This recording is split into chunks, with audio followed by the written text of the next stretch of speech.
వాడు చావు బతుకులో ఉన్నాడు, వాడిని బ్రతికించు. అదే హాస్పిటల్లో ఇంకొక ఇద్దరు పేషెంట్ని కలిశాను. ఇద్దరు ఎలుకలు పేస్ట్ తిన్నారు. ఎందుకు తిన్నారంటే ఒక ఆయన అన్నాడు అప్పుల పాలై తిన్నానన్నా. ఇంకొక తమ్ముడు అడిగింది ఎందుకు తిన్నావు అంటే పిల్లలకి ఫీజు కట్టడానికి డబ్బులు లేవన్నా, అందుకని ఎందుకు బతకాలి నేనని తిన్నాను. పిల్లలకి చదివించుకోవడానికి ఫీజుకు డబ్బులు లేవు నా దగ్గర, నేను ఎందుకు బతకాలని తిన్నానన్నా. కూడా గురి ఉండాలి.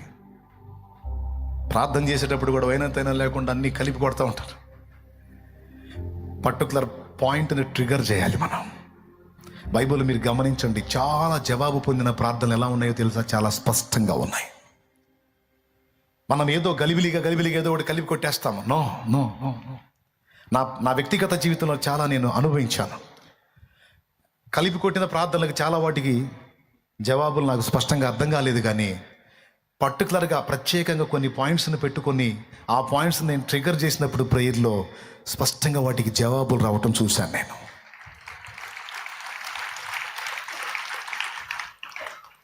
దేవునికి స్తోత్రం కలుగును గాక.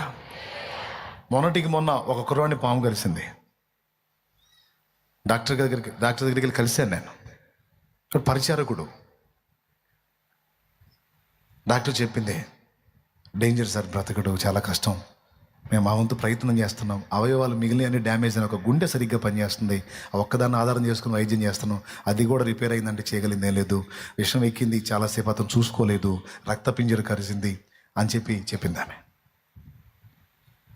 అక్కడి బాడీ అంతా పచ్చగా వచ్చేసింది అని చూసినా కూడా మనకేం లేదు అవకాశం.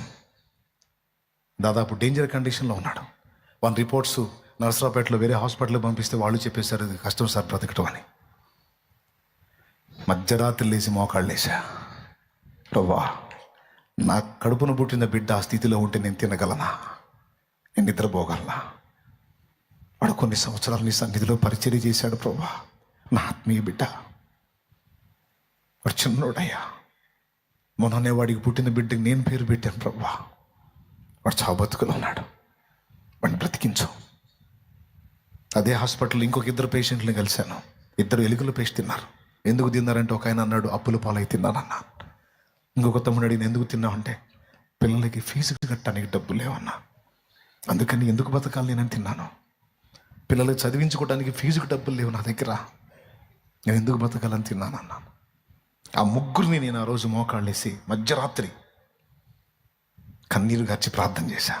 ఇంకా వేరే ఏ అంశం కోసం చేయాల. ఆ వ్యక్తుల్నే ముఖ్యంగా నా ఆత్మీయ బిడ్డని, తర్వాత వారిద్దరిని ముగ్గురిని టార్గెట్ చేస్తూ ప్రార్థన చేశా. మరుసటి రోజే జవాబు వచ్చింది. ఆ రాత్రి యేసయ్య ముట్టాడు వాళ్ళని. ఆశ్చర్యం చెప్పనా, ముగ్గురు బతికారు, క్షేమంగా ఇల్లు చేరారు నా దేవుని కృపతో.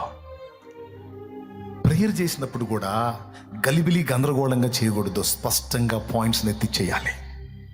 బైబిల్లో ప్రార్థనలో స్పష్టతే కాదు, పర్టికులర్ టైంను కూడా దేవుడు మెన్షన్ చేశాడు. సియోను కుమారి ప్రాకారం అల్లెమ్మో రెయ్యి మొదటి జామున లేచి మొర్ర పెట్టుము అన్నాడు. నీ కొడుకు తాగుబోతాయాడా, నీ భర్త తాగుబోతాయాడా, తిరుగుబోతాయాడా, పిచ్చోడయ్యాడా, పిచ్చిగా ప్రవర్తిస్తున్నాడా, అయితే రెయ్యి మొదటి జామునలే, మధ్యరాత్రిలే, లోకమంతా హాయిగా నిద్రపోతుంటుంది, నువ్వు నిద్రపోవద్దు, నా బిడ్డ సంగతి ఏందని మొరపెట్టావు. నీకు దేవుడు స్పష్టమైన జవాబు ఇచ్చేంత వరకు దేవుని పాదాలు వదలొద్దు. దీక్షపును పట్టుదల కలిగి ప్రార్థన చేయి. పర్టికులర్ పాయింట్ని ట్రిగర్ చేయి. నా బిడ్డ ఇదిగో ఫలానా విషయం, ఫలానా అంశం అని స్పష్టంగా ఎత్తి నువ్వు ప్రార్థన చేయి. అన్నతి కాలంలోనే అది అటో ఇటో నీకు ఫైనల్ ఇచ్చేస్తాడు జవాబు దేవుడు. అర్థమైందని చెప్పింది. అట్లా నేను ప్రత్యేకంగా గురిపెట్టి చేసిన ప్రార్థనలో దాదాపు 98% జవాబులు పొందా. 98% పొందా గురిపెట్టి చేసిన ప్రార్థనలకి. ఏదో గుంపులో గ్లోరీ అన్నట్టు అన్ని కలిపి కొట్టడం కాదు, కొన్ని ప్రత్యేకమైన అంశాల కోసం ప్రత్యేకంగా ప్రార్థన చేయాలి. ప్రార్థనలో స్పష్టమైన ప్రార్థన, అలాగే పర్టికులర్ టైం కూడా మెన్షన్ చేశాడు దేవుడు. ఏ జామం చేసినా దేవుడు వింటాడు, ఏ జామం చేసినా వింటాడు. వినడని కాదు, మధ్యరాత్రి చేయటం త్యాగంతో కూడుకున్నది, ఉపవాసంతో చేయటం త్యాగంతో కూడుకున్నది. తిండి మానుకొని నిద్ర మానుకొని మొర్ర పెడుతున్నావు అంటే దానికి ప్రత్యేకమైన విలువ ఉంటుందా ఉండదా? ఉంటుందా ఉండదా? నీ మనస్సాక్షిని బట్టి చెప్పు. అది అందుకే ఉపవాస ప్రార్థన ప్రాముఖ్యత గురించి యేసు ప్రభు మాట్లాడాడు. మధ్యరాత్రి లేచి చేసే ప్రార్థన గురించి కూడా మాట్లాడాడు. Particular time, particular position fasting, అలాగే స్పష్టమైనటువంటి ప్రార్థన. ఎంతమందికి అర్థమైంది? అదేమన్నా రూలా అంటే అవసరం అని చెప్తున్నాను. యేసయ్య సైతం పగలంతా పరిచర్య చేసి రాత్రంతా ప్రార్థనలో గడిపాడనుంది. ఏం పగల్లో సగం ప్రకటించి సగం ప్రార్థనలో గడపొచ్చుగా? సగం ప్రకటించి సాయంత్రం దాకా ప్రకటించి సాయంత్రం పోయి 9-10 దాకా చేసుకొని నిద్రపోవచ్చుగా. కానీ పగలంతా ప్రకటించి రాత్రి వేళ వెళ్ళి నైట్ అంతా తండ్రితో గడిపాడు. ఎందుకంటే అది అవసరం. ఈరోజు మీకు చెప్తున్నాను, కొన్ని మొండి సమస్యలతో మీరు సతమతం అవుతున్నారు. నేను ముగిస్తున్నా. మీకు ఇంకెక్కువ చెప్తే విసుగు పుట్టవచ్చు, విరక్తి కావచ్చు, నడుములు నొప్పులు పుట్టవచ్చు, కాళ్ళు లాగవచ్చు, లేకపోతే మీకు ఇంకా ఏదన్నా పిచ్చి లేవచ్చు. ఎప్పుడురా నువ్వు ఆపేదని? మిమ్మల్ని విసిగించాలని వేధించాలని కాదు, కొన్ని విలువైన సమాచారాలు మీకు అందించి ముగించాలని చెప్తున్నాను నేను. లేకపోతే మీ అందరికంటే మీరు కూర్చున్నారు ప్రశాంతంగా నిలబడ్డాం. మీకు ఇబ్బంది లేదు, నాకుంది ఇబ్బంది, అయినా సరే మాట్లాడుతున్నా. దయచేసి వీటిని తీవ్రంగా తీసుకోండి. హల్లెలూయా. పెద్దగా చెప్పండి. చేయండి, తప్పకుండా నేను చెప్పినట్టు చేయండి.